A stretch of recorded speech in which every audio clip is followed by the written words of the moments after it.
Hello, welcome to Learn, Do, Become Radio. I'm April Perry, and today I'm taking you on an audio trip through our favorite home systems. And this is from request from one of our community members who said, can you just take us through your house and tell me what your favorite systems are that you've put in place? And so I'm just going to share just some general ones that have been really helpful for us. And hopefully this will just give you some ideas. Hopefully you'll see that we're a very, very normal family and we don't do anything magic. But having systems makes such a difference. Here at Learn, Do, Become, we help people who are overwhelmed by the details of life to create simple systems so they can do what matters most. The idea is if your systems are working, then you can just focus on your relationships and your purpose and finding joy every day. I love to say, wake up excited, go to bed content. Is that happening right now? If it not, then I think things can be optimized because I think life is to be enjoyed. And there have been times I haven't enjoyed it. And there are now times that I do. Now it's pretty much every day is amazing. And I'm just so grateful.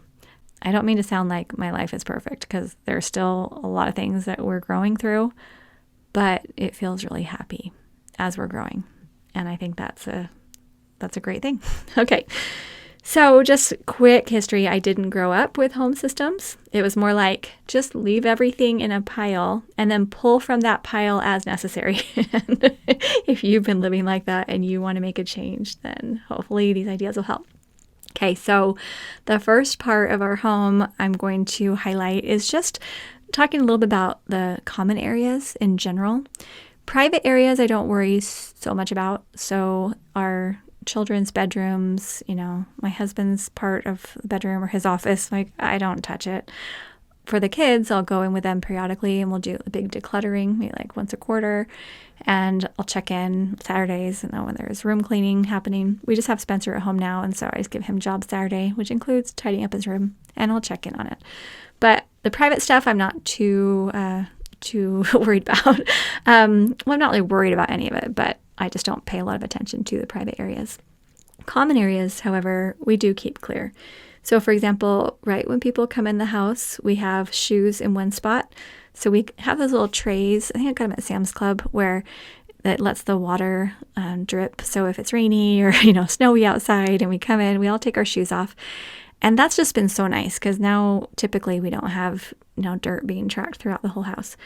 So shoes go off there. We have a place to hang jackets in the front closet or maybe in the garage. Backpacks are kept on the bench. And then we have 3 little landing spots in our kitchen. So Eric and Spencer and I each have one. And so if mail comes for Spencer, it goes in the landing spot. If Eric needs something to sit in the kitchen until he goes upstairs, or I have a place where I keep my purse or, things I'm using during the day, we each just have our own landing spot. So no one touches the other person's landing spot. It's just pretty simple. Okay, so I think that's about it. Next is dishes. So we have a very simple system where when you eat something, you put the dish right in the dishwasher when you're finished, or you hand wash it if it's not really that dirty, and you put it on the little mat by the sink to dry. Okay, so that's really great because we never have dishes sitting all over the house or sitting on the counter or even sitting in the sink. When I was growing up, we just had piles of dishes everywhere. But now, because we have the system in place, the kids just know it just goes right in the dishwasher. And they've been doing this their whole lives. Even when they were really little, maybe, 3, 4, 5, they all knew how to put something in the dishwasher. And so it's just been a really natural thing that our family has always done. Then when the dishwasher is full, then we'll just start it. And typically it's me that starts it at night, right in the evening. And we'll let that run, and then we all empty it together, usually the next day.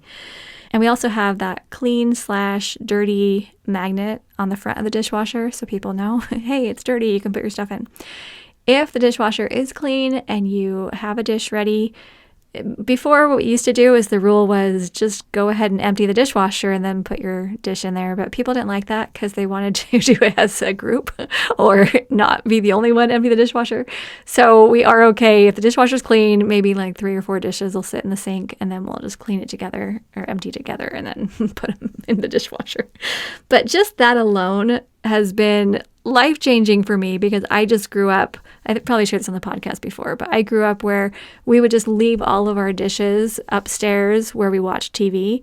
And then when we couldn't find any clean dishes downstairs, we'd go upstairs and come down with our arms full, and then we'd wash those. And so anyway, this has been so great.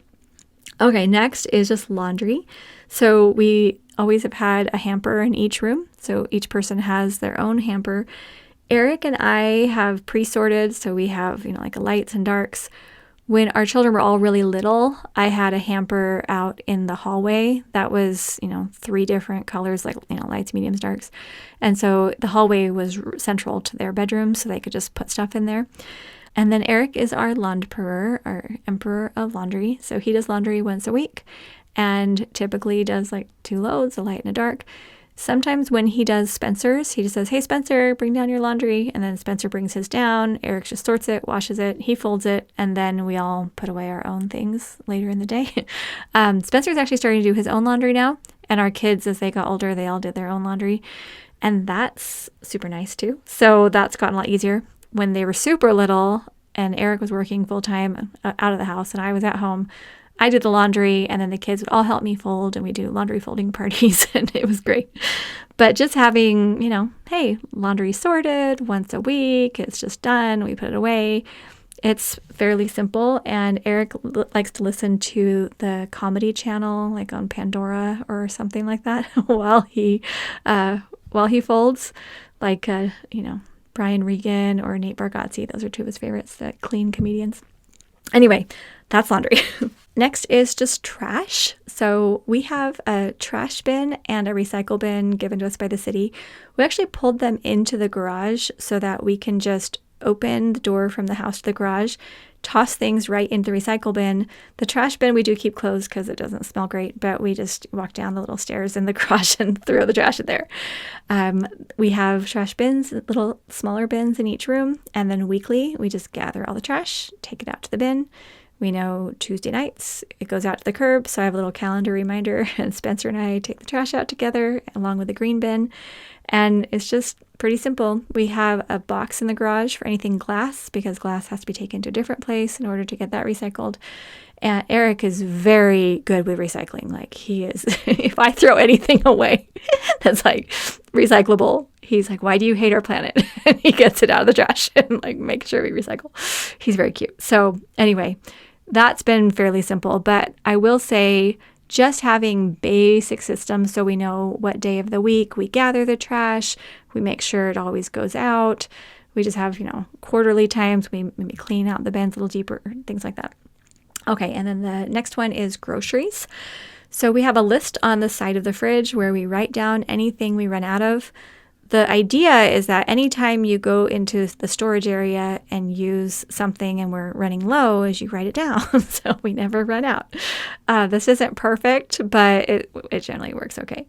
And then I usually do the weekly shopping and I rotate through a few stores. So maybe I'll do like Trader Joe's one time, or I'll do a Costco or Sam's Club one time, or I'll go to our general grocery store the other time, kind of just rotating through and buying the main things that we need. And then typically Eric and Spencer, they're pretty simple, and I don't cook a ton, so we all kind of eat pretty simply. Back when I did cook for 6 people, we were making full dinners every night. We did make a very specific meal plan and had it, mapped out a little more. Now it's a little bit simpler. But one other thing that has been really helpful is I clean the fridge before every shopping trip. So if I know, like this week we went to Trader Joe's, it's like our favorite little grocery store. But right before we left, I just pulled everything out of the fridge, wiped it all down, a couple things that had expired, right? Put everything back. And then that way, when you get home from the store, your fridge is totally clean and we can just put it all away. We have always had a deep freezer out in the garage that can hold extras for things. So that's been great. So we can buy in bulk. And also, if we have like surprise guests who come over, we have things out there like desserts and things so that we can serve them. Okay, and then the last one is just blankets and toys. Because when I was growing up, we just had toys everywhere and we had blankets everywhere. So what we do is we usually just have like a blanket pile where we do refold the blankets and clean them up every time we reset the room. Like once we're done with the evening, if we've been watching TV or something like that, we fold the blankets, put them back in the pile. And then for toys, now that we have a grandchild, I'm using the toys more, but we also have a lot of children come to our home when we have guests and we invite their whole family. So I have several different sets of toys that are all organized by category. So we have like the little people, we have the kitchen set, we have cars, we have like baby toys, marble set, things like that are put away and organized. So we can just take one out at a time and then put them back when we're done. Okay, so it's fairly simple. And so if you were to come to our house and walk around, you would not be ultra impressed. We don't have like super fancy dishes. If you looked at in our dish cabinet, it's like these really old plastic plates we got at IKEA 15 years ago that everybody loves, and so I can't throw them away. And these random square bowls that I got at Target for $1, and Eric thinks they're perfect for cereal. So even though we only have 2 of the 8, he loves them. They're like a weird orange and green color. I don't know. He just loves those. And then I have my plates I like. And then I bought way too many nice white plates, I think like from Crate and Barrel, because I thought I want to have some really nice plates if we have people over for dinner and have a big dinner. But every time we have a big dinner, I use paper plates, so I never use those. Anyway, we have such a mismatched set of everything, but anyway, it's fine. It's normal and it works for us. But as you would go through and look at our laundry, look at our grocery process, look at, all of these things that we do in our home that are pretty regular to sustain life, you just wouldn't be that impressed. You wouldn't think it was anything amazing. But the point is that there's no stress related to it. It works. We feel like, everybody's respected. Everyone knows their part. We all work together. Things are clean. They're structured. I always have something to wear. When I was growing up, I would dig under the bed and try to find something that was clean because I didn't have all clean clothes ready. It was, that's stained and that's this. And I didn't have a predictable wardrobe because I didn't know how to create order. And now we just have things clean and organized, and then we can focus on our relationships and our purpose and all those things that we really want to spend time on, and not worrying about, do I have clean socks, right? Things like that. So, okay, I hope that these ideas are helpful to you. I did a whole podcast on cleaning our home and things that we do as far as how I learned to love cleaning. So that's more if you want to talk about cleaning toilet bowls or any of that kind of stuff. But these are just general systems that work for our family. Anyway, if you have a system that has really worked for you and you want to share it, I know our community would love to hear. So you can come leave that on the show notes page. And if you're thinking, I want a whole system to organize my routines and my projects and my life, you need a STEP Command Central. So go to learndobecome.com/step and you can take our free training and learn more about that. We're so happy you're here and so grateful for the work that you're doing, because in your homes and in your families, this type of work often isn't heralded, but it's building these relationships and building these strong families that it's going to impact the world at such a deep level. And I hope that you are having a great week. So thanks for being here with us. We'll see you soon at learndobecome.com.